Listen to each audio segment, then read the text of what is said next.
Tales of Uncle Remus, The Adventures of Brer Rabbit, as told by Julius Lester. Early one morning, Brer Fox was up and moving around. He had a glint in his eye, so you know he was up to no good. He mixed up a big batch of tar and made it in the shape of a baby. Brer Fox took his tar baby down to the road, the very road Brer Rabbit walked along every morning. He sat the tar baby in the road, put his hat on it, then hid in the ditch.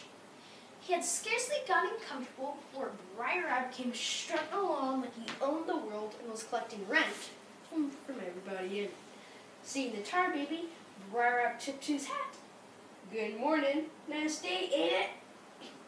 Of course, any day I wake up and find I'm still alive is a nice day as far as I'm concerned.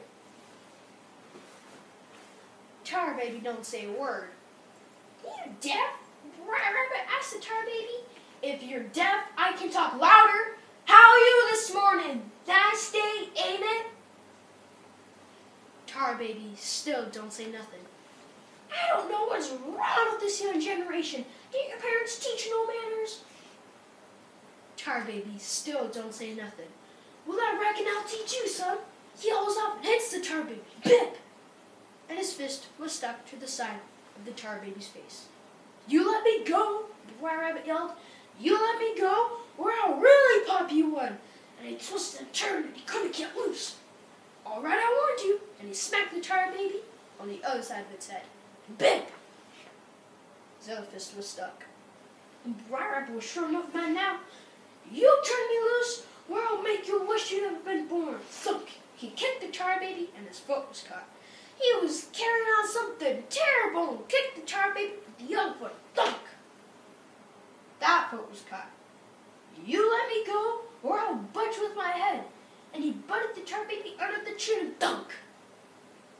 His head was stuck. Brer Fox sauntered out of the ditch just as cool as the sweat inside a glass of iced tea. He looked at Brer Rabbit and laughed until he was almost sick.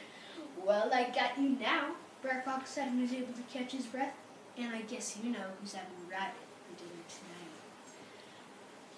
Brer Rabbit heard the droning of Brer Fox's voice and knew he was in a world of trouble. "You stuck yourself with that baby without so much as an invitation. There you are, and there you'll be until I get my fire-started barbecue sauce ready." Brer Rabbit always got on foot for anybody and everybody. He even told God once we done wrong on the third day of creation. This time, though, Brer Rabbit talked mighty humble. "Well, Brer Fox, no doubt about it. You got me, and no point my saying that I would improve my ways if you spared me." "No point at all," Brer Fox agreed.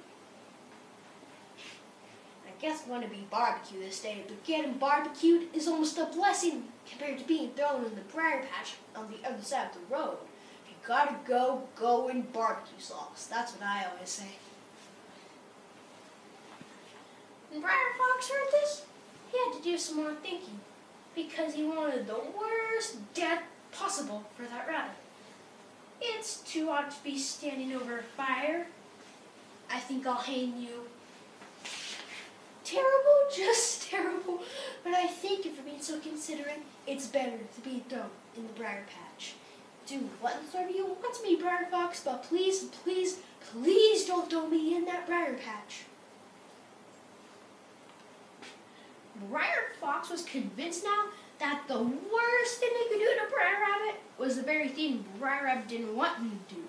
He snatched him off of the tar baby, wound his arm up like he was trying to throw a fastball past Hank Aaron, and chucked the rabbit across the road and smack dab in the middle of the briar patch.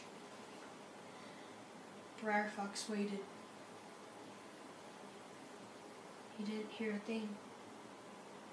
Just about the time he decided he was rid of Brer Rabbit, just about the time that a big grin started to spread across his face, he heard a little giggle. "Tee-hee, tee-hee." And the giggles broke into the loudest laughing you've ever heard. Brer Fox looked up to see Brer Rabbit sitting on the top of the hill on the other side of the briar patch. I was born and raised in the briar patch, Brer Fox. Born and raised in the briar patch. And he hopped on over the hill and out of sight.